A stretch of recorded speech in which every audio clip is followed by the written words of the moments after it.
In chapter 3, we covered shaft flexibility, how this middle part of the racket bends when you swing. But today, we're going to talk about the actual shape of the frame itself. Because two rackets with the same weight, same balance, and same shaft flex can still feel completely different in your hand. And it's because how the frame is built.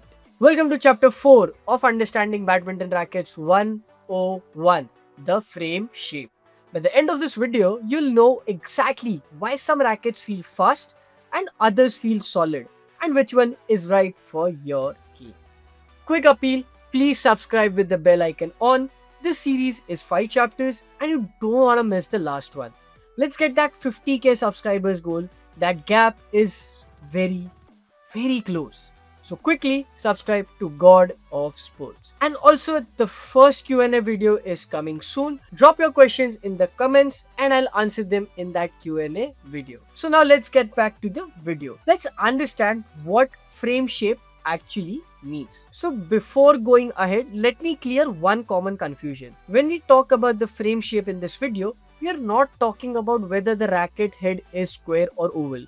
That's a different thing, and honestly now almost every racket comes in isometric shape, so it's not really a discussion anymore. What we are actually talking about is the shape of the frame material itself, the actual metal and carbon rod that forms the outline of your racket. And here's the cool part. If you take a saw and cut through the frame, through the material itself, you will see a shape. If you can see closely, this is the shape which I'm talking about. That's called the frame's cross section.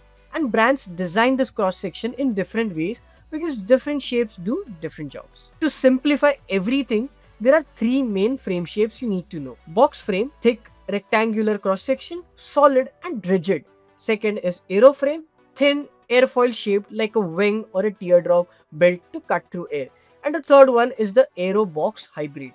Combine both, box shape in some parts of the frame, aero shape in other parts. Best of the both worlds. And here's the core trade-off every frame shape is solving. Swing speed versus stability at impact. A thick box frame is stable but slower to swing. A thin aero frame is fast but less stable when you don't hit clean. Every frame design is trying to balance these two. Now let me break down each type, what it feels like and who is it built for. So first one is the box frame. So I used to have these 2 rackets, but sadly they are broken, but I guess they serve a purpose today, so I can clearly show you what the cross section looks like. One side I have the 100X Ultra and the other one I have the Yonex Dura Z Strike. So sadly they have got broken now. So if you see closely, of course I'm gonna show the video. This is the frame section we are talking about, and you can see this feeling. So the shape of the frame is thick over here, and as you go towards the top, it gets thinner. When you see the 100X Ultra, again at the bottom it's clearly like a box frame if you can see closely, and at the top it gets thin over here like this. So now you have got an idea how these shape actually look. I'm attaching a diagram of different types of cross section frames so you can get an idea of which racket you are using has which kind of a shape. First one is the box frame. The frame has a thick rectangular cross section. When you slice through it, you'd see something that looks like that feels like a box. On the court, box frame feels solid. When the shuttles hit the strings, even if you don't hit dead center, the frame resists that twisting and you get a clean, direct feel on every shot.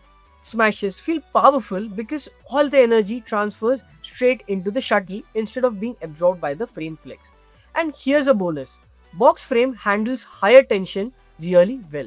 If you like stringing at 28, 29, even 30, 31 lbs or above, a box frame stays stable on those high tensions. But of course there's a trade-off. The cost you pay is that the racket gets slower through the air. That thick cross section pushes more air out of the way, so you feel resistance when you swing. Over a long match, this can add to arm fatigue, and in fast net exchanges or defensive scrambles, you'll feel that racket is not quite quick enough. Who's it for? Singles players who focus on precision and power, attackers who value clean solid hit over swing speed, and players who like high tension string capacity, and honestly any player who want that classic direct feel on every shot. So if chapter 4 is helping you understand rackets better, please subscribe. Only one more chapter after this and the series is done. Alright, next one is the aero frame, also called as wing frames. The name of course gives you that meaning. The cross section is thin and shaped like an airfoil or a teardrop. Basically, it's designed to slice through air like a knife edge instead of pushing air like a plank. On the court, aero frames are very fast. The rackets move through the air noticeably quicker. You'll feel it the moment you pick one up and do a practice swing. Fast drives, quick defense blocks, sharp net exchanges. Everything happens faster because the frame isn't fighting the air. Over a longer match, less air resistance also means less arm fatigue. This is huge for doubles players. The trade-off here as well is less stability on off-center hits. Because the frame is thinner and lighter in structure, it's more likely to twist slightly when the shuttle hits away from the sweet spot. You'll feel a bit more vibration on miss hits, and the feedback isn't as solid as a box frame. Aero frames also don't handle super high tensions as well. Most work best in 24 to 28 lbs tension. So who's this recommended for? It's for doubles specialists, especially mixed doubles and women's doubles, where speed is everything. Defense players who counter attack rather than power attack, and players with good consistent technique who don't miss hit often. It's also recommended for junior players who are still building arm strength, who need a fast, light feeling racket. The last one is the Aerobox hybrid frames.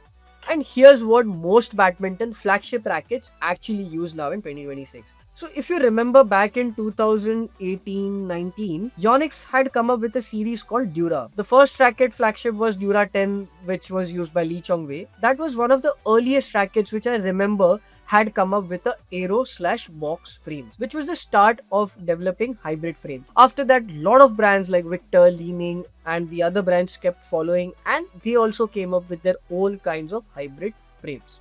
So here's what happens. Instead of picking one of the shapes, the brands combine box and aero shapes in the same frame but at different positions. So how does it work? The frame uses a solid box near the T joint at the bottom of the head, where the structural stability matters the most, and it uses a thin aero wing shape at the 3 and 9 o'clock positions as you move towards the head and the sides, which is where the frame is moving fast during a swing. So you get the stability where you need it and the speed where you need it, all in one racket. On the court, hybrid rackets give you the best of both worlds: enough solidity for confident smashes and enough speed for quick defense. They're not the absolute best at anything, but they're genuinely great at everything, which is why every top brand has adopted this design for their flagship models. Different brands call this kind of hybrid shapes with different names. Yonex has the simple name Aerobox frame. Victor uses AeroSword frame system, and Li-Ning has got Aerotech beam system, all doing the same job, combining aero and box zones of the frame. So who should go for aero/box or the hybrid frames? Almost any player. If you're not sure what frame shape to pick, go with a hybrid, and any which way nowadays mostly all the pro rackets come with hybrid shape only. It's the safest and the most modern choice. This is what the pros use, and this is what most modern flagship offers you. So quick summary of how frame shape actually affects your game. 3 things to understand from this. First one is the swing speed. Aero frames swing the fastest, box frame swings the slowest. Hybrid sits in between, closer to aero at the sides. Second is stability. Box frames are the most stable on off-center hits. Aero frames are the least stable. Hybrid gives you box level stability where it matters the most. Third is the string tension capacity. Box frames handles high tensions easily, and aero frames prefer mid tension. Hybrid sits comfortably again in the middle. So which frame shape you should actually buy? Quick guide. If you're an aggressive singles attacker who loves high string tension, go for the box frame rackets. If you're a double specialist who values speed and have that quick net play game, go for the aero frame. And if you're an all-round or anyone who wants a modern flagship racket, go for the Aerobox hybrid, always the safest choice for 99% of the players. And if you're an intermediate or a beginner player, I would again recommend you to go for the hybrid shape. If you're still not sure, go for hybrid. This is what the most modern rackets already have any which way. So to sum it up, which frame shape matches your game? Box, aero or the hybrid? Drop a comment with your playing style and level, and I'll personally help you figure out which one fits you the best. Every racket on God of Sports has the frame shape listed clearly in the specs, as you can shop by frames directly. And that's chapter 4 done. Only one chapter left, and it's about the one part of the racket you're actually touching every single point on every single game. Most players never think about it, Most brands barely change it and yet get it wrong. And it can genuinely hurt your game or even your arm. That's what we are covering in the final chapter of this series. If you have any guesses, put that in the comment sections. Make sure you're subscribed with the bell icon on so you catch the chapter 5, the finale, the moment it drops. If this chapter 4 was useful, please leave a like as it genuinely helps the channel grow. Till then, keep smashing and keep rocking that badminton court.